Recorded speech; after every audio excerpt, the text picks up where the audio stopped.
Hello and welcome. We've got a really big audience, an international audience with us today. My name is Dawn Campbell, Director at the IAPC&M, and I'm delighted to welcome the fabulous duo that is Sharon and John Candia. Did I pronounce that correctly? Yeah. Good. Both accredited practitioners, and I've been working with Sharon recently and got to hear about their proven 90-day scale-up strategy. And of course, I wanted to know more about it, so I invited John to present to us so that we could all benefit. And as I've got a cold and a cough, I'm going to stop at that point and hand over to John, who's going to demonstrate using the booklet that you've all been sent, how it actually works and how you can benefit. And the call is being recorded, but if you've got any questions, just pop them in the chat box and I'll make sure that I bring them to John's attention at the appropriate time that you want to raise it. So welcome, John, and over to you, please. Hi, and thank you very much for having us to talk with you today. Very well. To make the best of this conversation, you'll need to have access to the copy of the booklet that Dawn circulated before the call. I'm going to talk you through that booklet and how we use it. Normally, we use it to run a workshop either with one-to-one clients or with groups of clients, and that workshop will usually take between 2 to 3 hours. So we can't run the whole workshop here, but we're going to talk you through how we would use it. The booklet that I've sent you, we normally have printed off in the kind of format that I'm holding up now, which is printed two-sided, and I'll come back to that in a few minutes when we get into some of the detail around the way in which we work with it with our clients.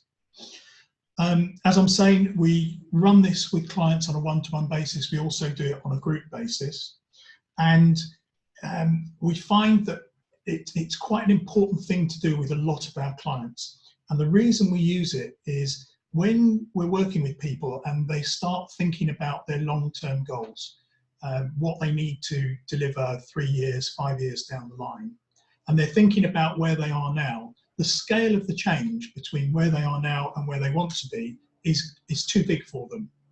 And what tends to happen is one of two things when people are faced with that.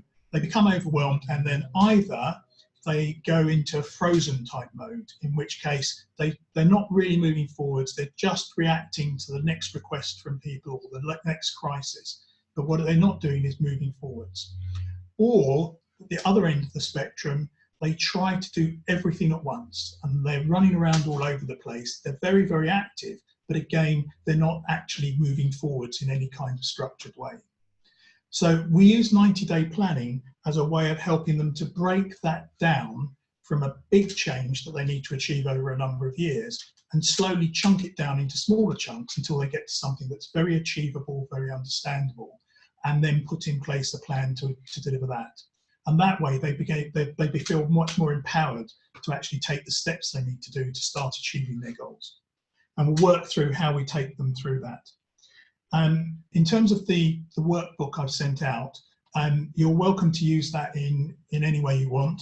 You could either use it to work yourself through the process, or you could create a version of it that you're then going to use with your clients and work your clients through it. That's entirely up to you. Or you could do both. So that's what we're going to talk about. So who am I quickly? So I'm John Candia. I work in Scale Up Strategist alongside Sharon. How did I get involved in coaching? It goes back a long, long way. I've been involved in business transformations for my entire career. Back in 1999, I joined the leadership team that went on to launch Virgin Mobile and take it to a flotation. There were 10 people on that leadership team, and none of us had run anything very large prior to running Virgin Mobile. And we were determined that we all wanted to be there for a flotation. And what we decided to do was to invest in coaching and mentoring for us, the leadership team, and for our leadership teams, so that we could grow as the business grew and ensure that we were all there for the flotation. And it worked. All 10 of us were there for the flotation. And that got me into coaching. From that point on, I adopted coaching as a leadership style through the rest of my corporate career. And when we decided it was time to come out of corporate and start our own business, it was natural for us to move into coaching and coaching SMEs and helping them to grow and scale. And that's where we met Dawn, because at that point we decided it would be a good idea to become properly accredited coaches, and we went through that process and joined IAPC&M, which has been great for us.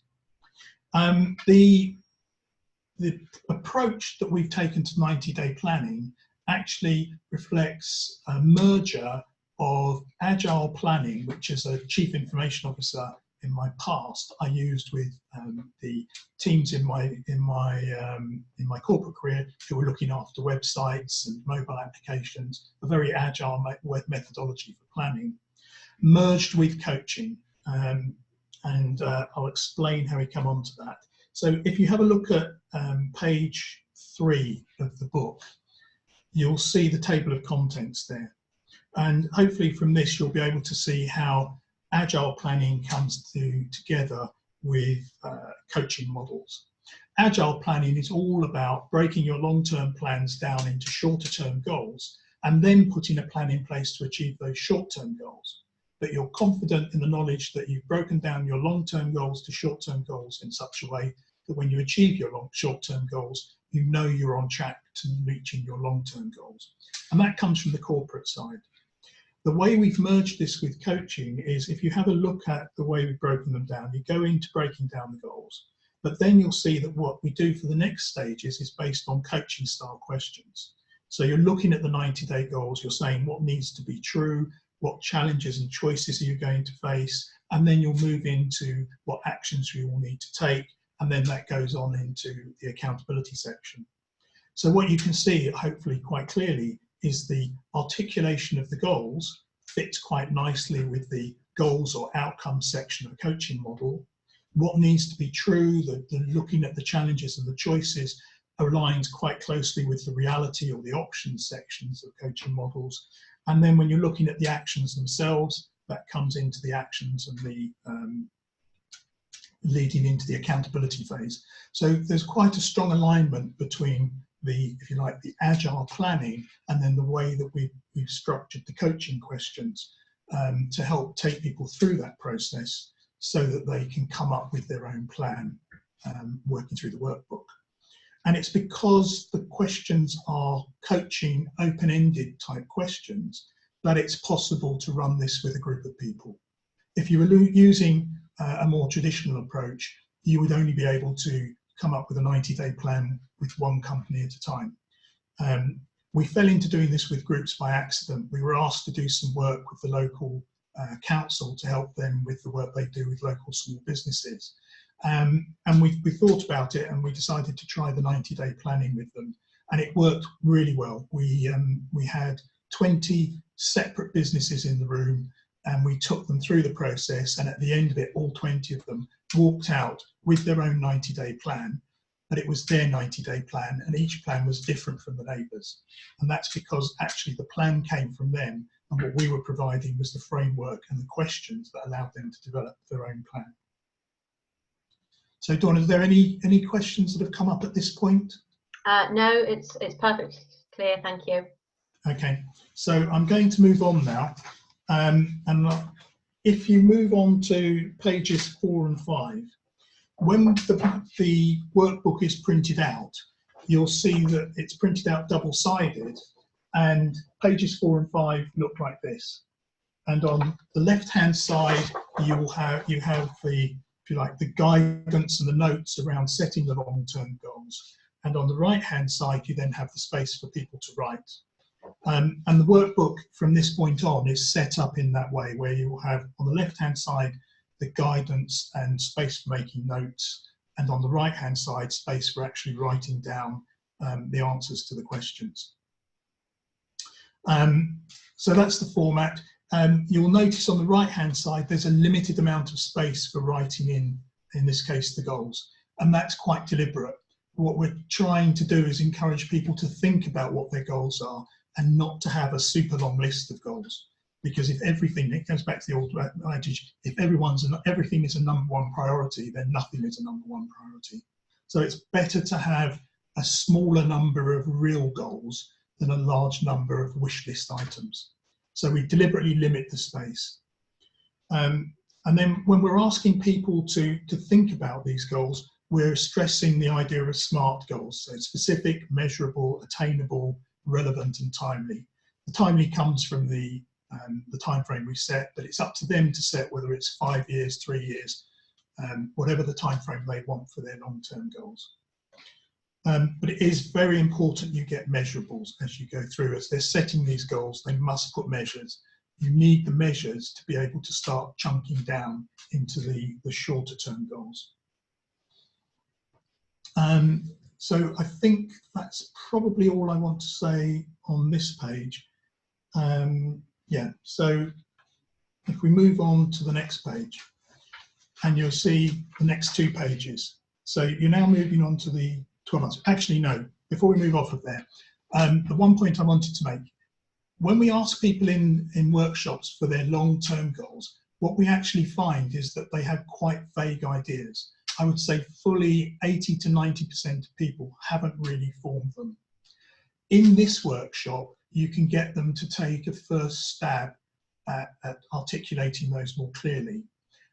But what I would usually say is to them, most people will take a separate coaching session to help them fill those out more clearly and more fully.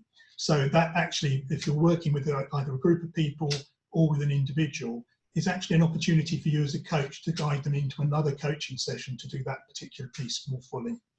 But what you do need to do is to get enough out of them on the day to be able to move forward to the 12-month goals. Okay. Any questions on up until that point? No, keep going. Okay. We're all sort of working through the pages. Okay, so if we move on to pages 6 and 7, again, you'll see the standard format. And what we're looking to do with people on this page is start the chunking down. So if somebody has said in the long-term goals, for example, that they want 1.5 million in revenue or £1 million in revenue in 5 years, what we're looking to do here, because from where they are today to 1.5 million could be a long, long way and a very large change. Actually, to go towards that goal, to be on track with achieving that goal in 5 years, where do you need your revenue to be in 12 months from now? And you're taking that process to start chunking it down. And we're trying to use the examples you see here to help people get into that thought process. So it's all about taking the big goal and making it into a slightly smaller goal that's consistent with the long-term goal and is a bit more achievable within the time frame.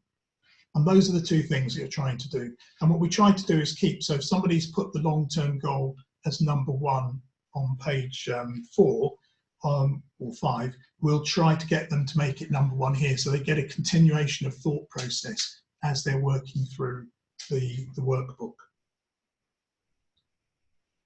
Okay. And that's it really on this page. So then it's about helping people through that chunking down process.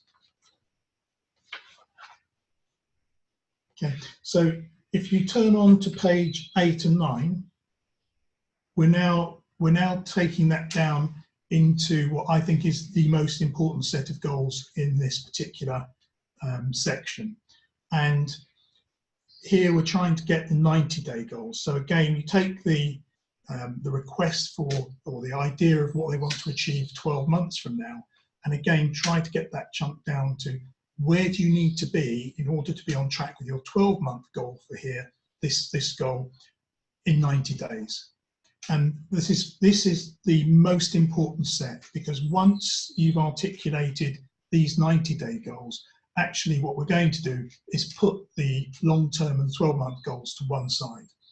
So you want to get them to articulate those goals, breaking them down into those smaller chunks, and then just to look back over 12 months and long-term and assure themselves that if they achieve these 90-day goals, they are confident that they will be on track with their long-term goals.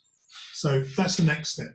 Then lastly, what you want them to do is to sit there and then just look at the goals they've set themselves for 90 days and ask them the kind of questions you would expect to ask in a goal setting question.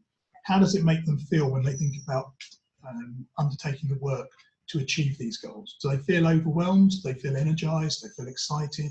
How will they feel when they've achieved them? Those sort of goals, to test their emotional attachment to these goals, and to test whether at an emotional level as well as a logical level they can commit to achieving the goals. So you really want to spend a bit of time here working through those and really testing their commitment, their achievability, their emotional engagement with those goals. So once again, you should be seeing here the strong relationship between the coaching model and the planning model. Once you've got people comfortable with the fact that these are their 90-day goals, that achieving them will mean that they are on track with their longer term goals and that they feel they are attainable, they're emotionally engaged with them, then we start to move on to shaping the nature of the change that they're going to have to make in order to achieve those goals. So if you have a look at page 10, we're going into what I call the what needs to be true section. Now, I love what needs to be true as a question, and I use it in lots of different scenarios. And the reason I love it and the reason I use it is it asks people to look at something from a positive point of view, a very positive perspective. It's very easy to ask people, well, what do you think the risks are? And what do you think the big challenges are? But if you start with those questions, it starts people looking at achieving those goals from a negative point of view. Whereas if you ask them what needs to be true, they start thinking about it from a very positive point of view and perspective. And that changes the nature of the conversation. So very, very clear, starting with that question, and for each of the goals, asking people to think about that goal and to articulate to themselves and write down what needs to be true. And quite often this would be a place where you need to spend time with people. So even when we're doing it in a group, we make sure that we can wander around through that group and talk to people, because people could sometimes get stuck with this. And you need to just sit with them a little bit and talk them through how they can answer that question. But once they've done that, they will be in a relatively positive state of mind and be clearly thinking about where they need to go and how they need to get there in order to achieve those goals. Having completed that, this will be the first of another round of checkbacks that we start to do. So when they've thought about what needs to be true on a goal-by-goal basis, we then ask them to stand back and review that as a whole and see whether they still feel that the shape and the size of the change that they're looking to make is achievable and doesn't feel overwhelming, and that they're energized and excited about trying to make that change. If they're not, then we suggest that they revisit this, trim it back, and then go back to the 90-day goals perhaps and trim those back a little bit so that they can feel more comfortable. So it's not a linear form, it's a check and amend, keep going back until you end up with this finite, really clear, laser focused goal. Absolutely. And you feel that the achievement of those goals is there, it's attainable, and you're excited and energized when you consider it. So you want a logical buy-in to the goals and you want an emotional buy-in to the goals. Any other questions coming through? Yeah, how does this relate to a business plan? Most solopreneurs, are very much aware they need to create an annual business plan, but it's not really a document that comes to life. And so one of the questions is, how does this relate to it, and does it supersede it? Do we still need both? I think you need both, but they're complementary. So once you've done this plan and you've got long-term goals laid out, you've got your shorter-term goals laid out, that tells you what your target numbers are. So you should, I would expect when you've gone through this, you will have a revenue target. If you're doing this from a business perspective, you will have a revenue target for 5 years out, 12 months out, and 3 months out. That can feed directly into your business plan. You will need, you will have, I would suggest it would be a good idea to have a margin target in your 90-day plan as well as in your long-term plan, and those numbers can feed directly into your business plan. You'll then, that gives you a set of the assumptions that you're putting into your business plan, and you can build the rest of the financial business plan around that. Okay. Yeah. You will still need to put strategy elements into your business plan, which won't necessarily come from this. You know, what's your purpose? Where are you going to play geographically? Customer segments, product segments, those sorts of things that would come from your strategy. You'll still need to have those that you will put into your business plan as well to add to some of the narrative that you'd expect to see in the business plan. So and because this is 90 days, does this mean you do it, what, 4 times a year to bring your business life to plan and keep it top of mind? Absolutely. So the 90-day plan, when we sell this and we do this work with our one-to-one clients, we do it on a quarterly basis. We sell it as a 3-month or 12-month package. And the package that we work with them is the workshop in month 1, 2 to 3 hours, plus the coaching session in month 1, coaching session in month 2, coaching session in month 3. With the coaching sessions being aimed at helping them stay on track with the 90-day plan that they put together in the workshop. Then at the beginning of the next quarter, you repeat the cycle. Got it. Okay. We tend not to do that with the groups, because the groups, we just tend to work with them on putting the plan together. Any other questions? With this group? Sorry? As you are with this group? Yes. Yeah. Okay. So if we move forward on to challenges and choices. So having thought about the shape of the change in a positive way, using the what needs to be true type question, then we're going into the other coaching type questions around, well, what are the challenges? What are the choices? And again, this is starting to put some more shape and detail to the change. You'll notice we've not put any actions in place yet. We've done goals, now we're shaping what that change looks like. We haven't yet got to actions. So what you're trying to do is not create big long lists. So again, we've limited the space, keeping it consistent with the previous pages so that people are trying to keep that continuity of thought and keep it crisp and succinct. And this is really just trying to then get them further into an understanding of the change that they're facing.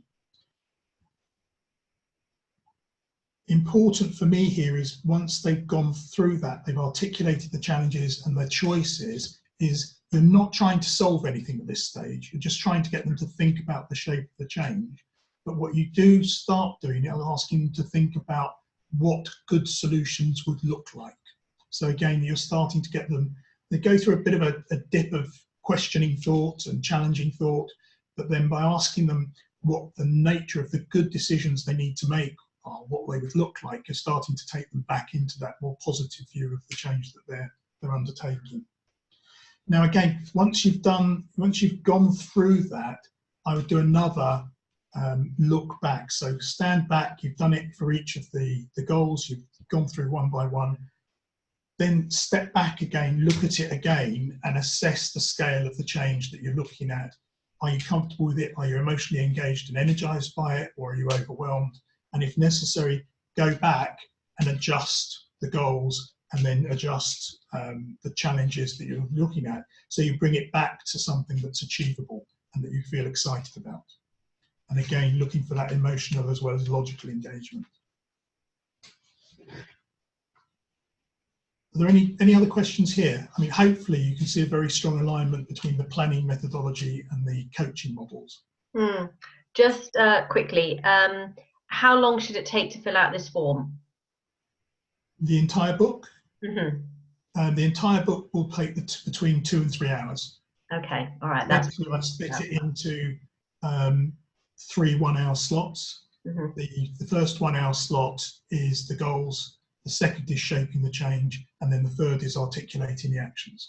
Okay, thank you. And it doesn't quite fit as neatly as that, because you do need to give people a 20-minute break, 15-20-minute break halfway through.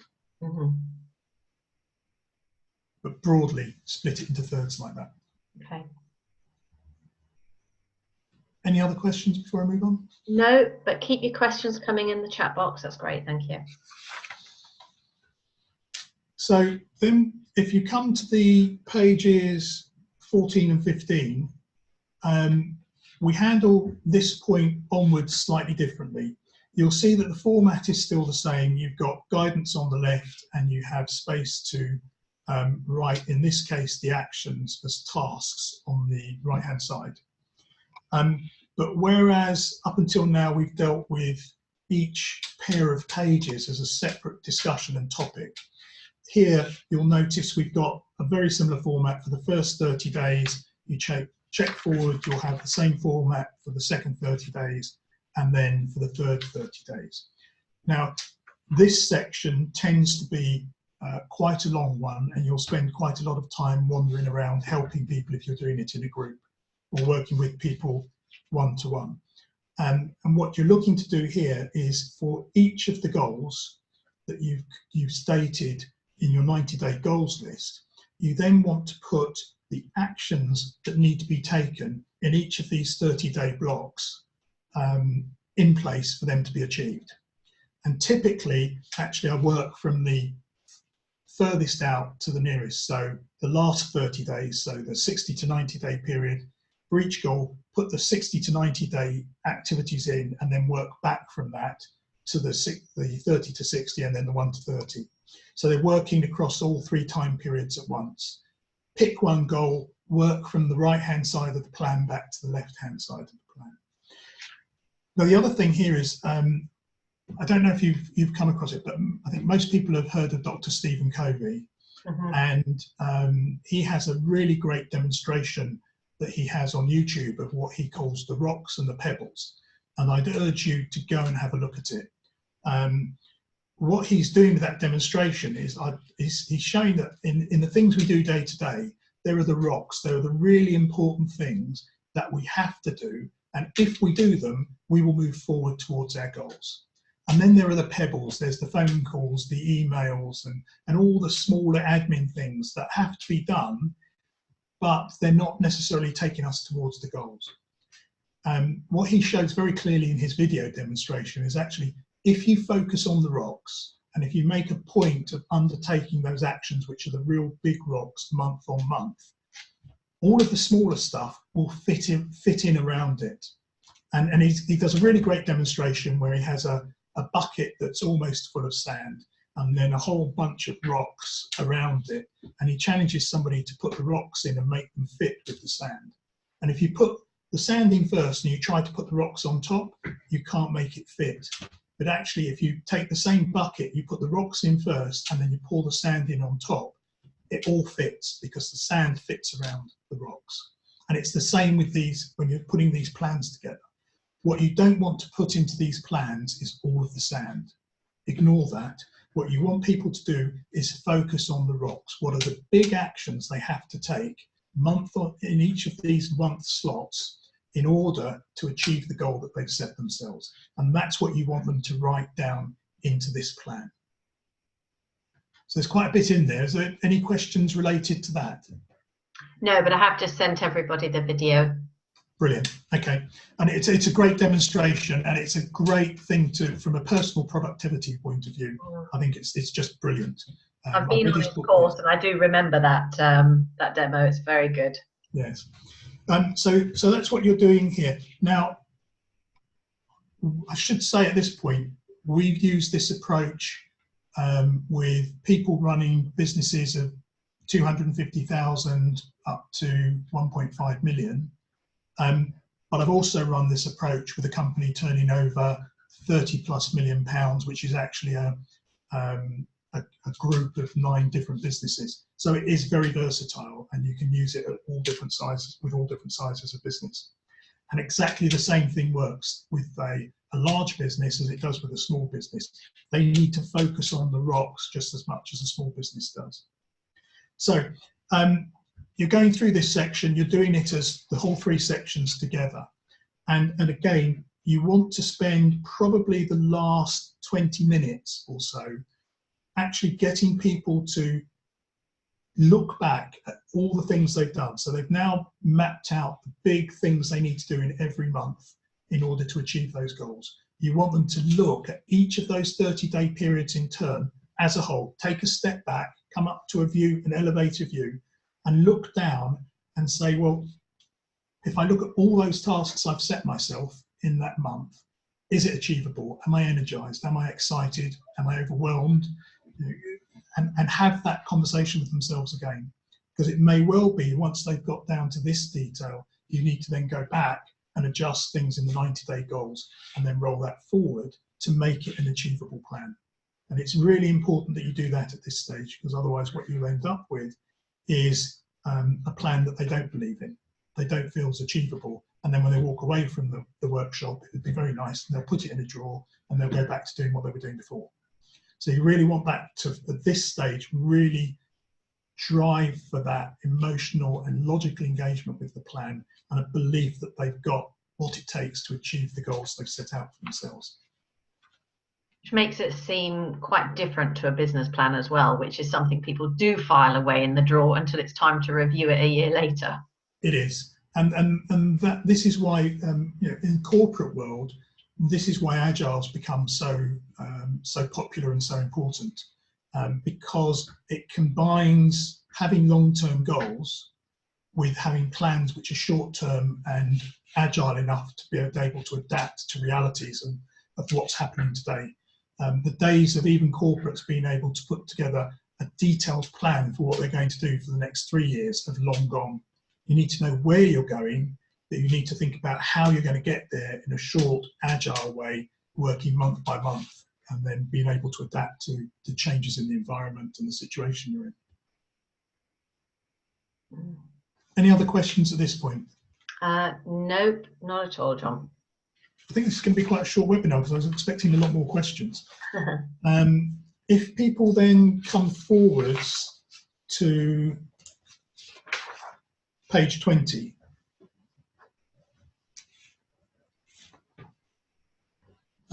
as you'd expect, for anything that's based on a coaching model, there has to be accountability. We don't tend to use this page with one-to-one clients because we're in much more of a conversation with them. But certainly we use this page when we're talking to a group of people at once. And it's, as in coaching, it's the same here. You have to get people to buy in and look at the accountability. There's not a huge amount to say because if you've done coaching, you'll know about the accountability and its importance.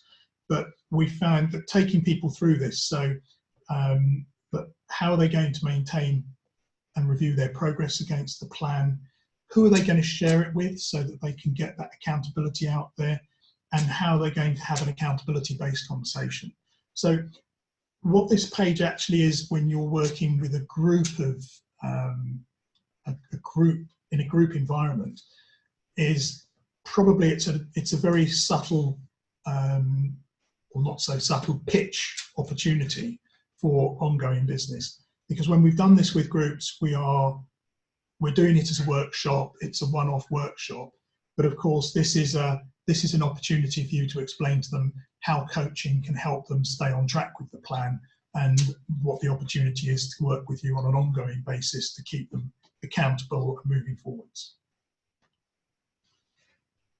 So that's it. That's the workbook.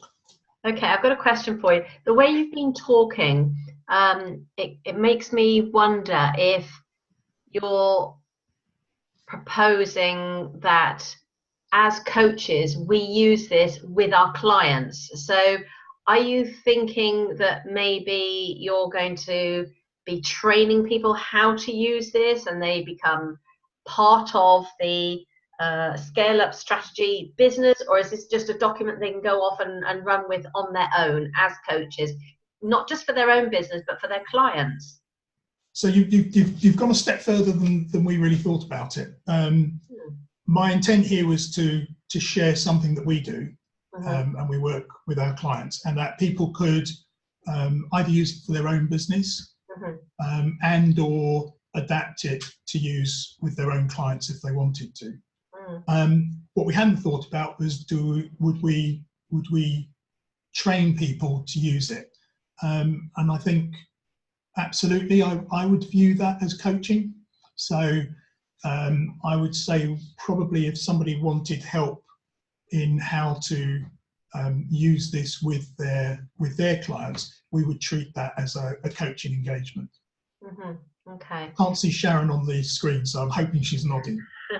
Because obviously we have a lot of people presenting, and they can either be presenting their product for the individual practitioner to go away and use, but also there are some presenters who are saying, look, I've got this product, I can train you in how to use this effectively so that your client gets results faster than they would without this piece of software or this documentation. And it just struck me that, you know, the way that you were talking, you know, people can use this, that you were kind of giving us permission to use it with our clients as well. No, so absolutely. So the intent here was use it for your own business or use it with your clients if that's what you want to do. Obviously, you need to adapt it. You don't want my logo on there. You don't want our profile on there, but adapt it. By all means, if it's useful for you to use with your clients, more than happy for people to do that. And I think to answer your question, if somebody wanted some coaching to help them use it more effectively, we would be very happy to help them with that. Okay. I should have thought of that. Didn't have that in my 90-day plan. Hello, Sharon. What, if anything, have you got to add to this? What have I got to add? It's very, very different doing it on a one-to-one basis as in doing it in a group.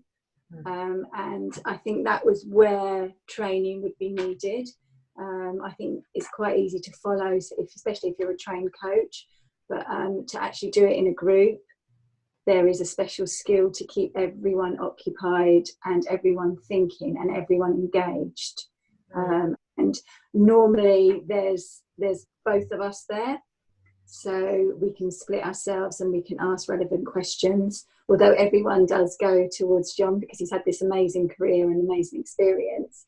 But yeah, just again, using coaching questions, it really does. The engagement needs to be there, and it's a lot for having a group. It's really hard, and for some people it's easy for them to switch off, which is where John's skills come into play, and that would be where coaching within a group would be best placed, I think. Okay, so for all those coaches who are online who want to scale up their own businesses and they're not even thinking about their clients, they're just thinking this form is going to help me grow my business. Anything else that they need to consider while using this document and the thought process to actually end up with a set of 90-day goals that motivates and excites them and doesn't become like a business plan that gathers dust and, you know, is only picked up once a year? So okay, I'm going to interrupt because this isn't a business plan at all. This kind of goes with your business plan. And a business plan, like, for example, John had a client who was value of the business was 750,000.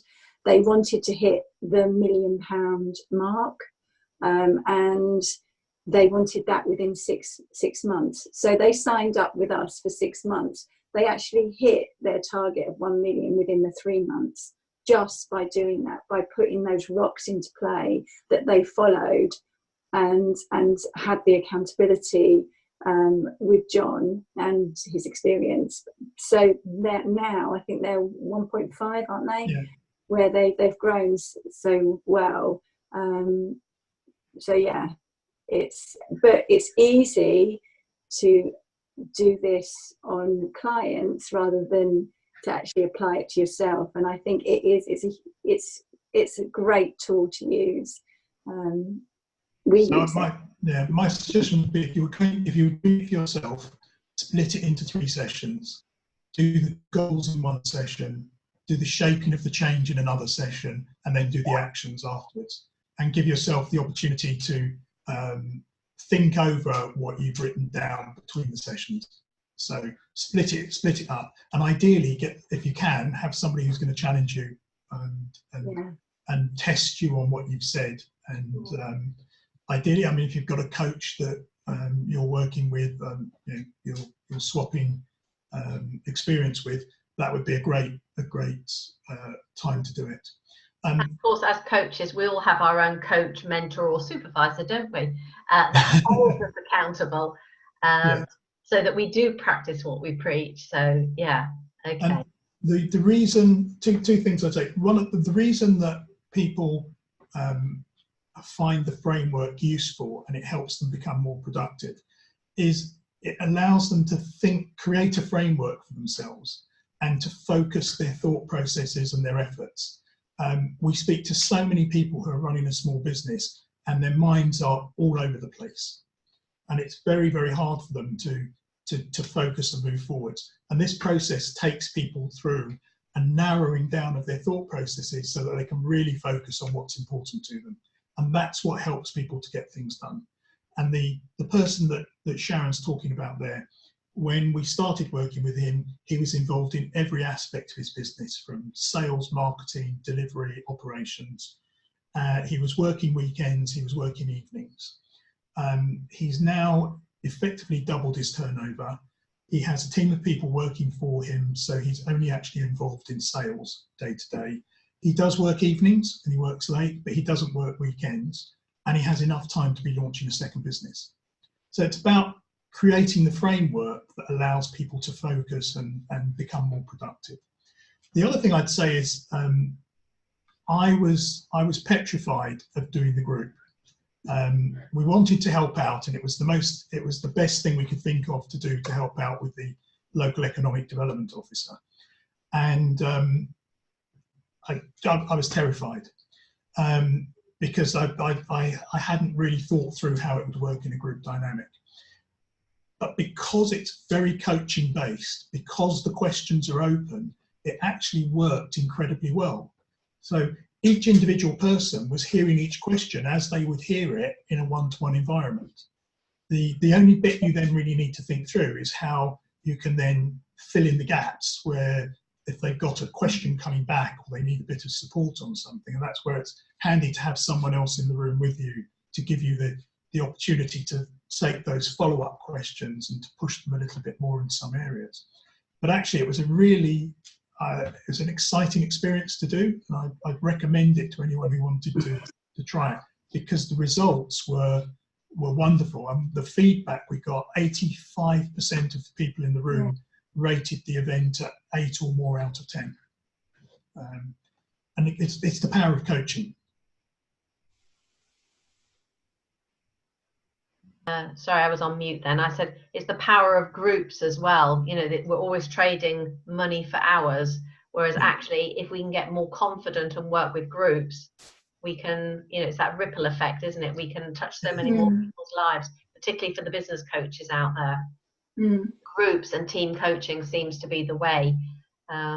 Okay, so any questions, anybody else? I've asked all the questions that you sent me, but if you're sat there thinking I want to ask Sharon or John a particular question, just drop it in the chat box.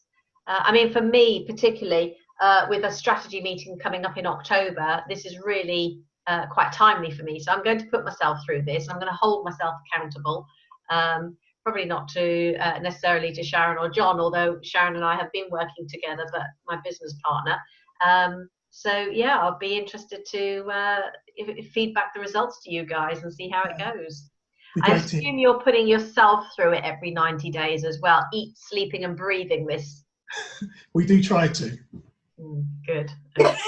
and we do have a mentor who gives us a regular kick. Yeah, good. All right. Well, there are no more questions, so I think that's a wrap, guys. So what, if anything, do you want to say in terms of any offers, if people want coaching from you, how best to contact you and work with you? I'll leave those closing words with you. I'm trying to remember. We did put an offer together, didn't we, when we arranged it? I think we said if anyone wanted to come, we reduced our prices by 20% for anyone who wanted to do coaching. Okay, just the IAPC&M members. Yes. Yeah. And if anyone does want to, we've got our contact details, I think, all over the booklet. So just drop us an email and we can arrange a conversation. And of course, you're in the directory anyway, the online directory. So that's how you can find you. Okay, so I'm just getting little messages. Thank you. All great stuff. Thank you. Thanks. So well received, very to the point. So good job, and only took 45 minutes. Thank you. So everyone's free to go and enjoy the rest of their afternoon. And thank you very much for sharing, John and Sharon. It sounds like it's a great little tool for keeping that laser focus and not getting to the next quarter and then thinking, why haven't I achieved such and such? I had such great plans, and you know, well, in reality, we're sort of into the last quarter almost. So yes. Stopping you get to the end of the year and thinking, actually, I didn't achieve quite what I thought I did, because it creates that benchmark every quarter to stop and think and reevaluate. And I think that's what's really important about SMART goals, or smarter, as I like to say. I've added the E and the R for evaluate and review. And I think that tool offers that opportunity. So thank you for sharing, and wish you every continued success. And I'm sure if any questions come up, people will contact you directly. Brilliant. We'd love to hear from you. Yeah. Thank you. Thank you, guys. Bye-bye.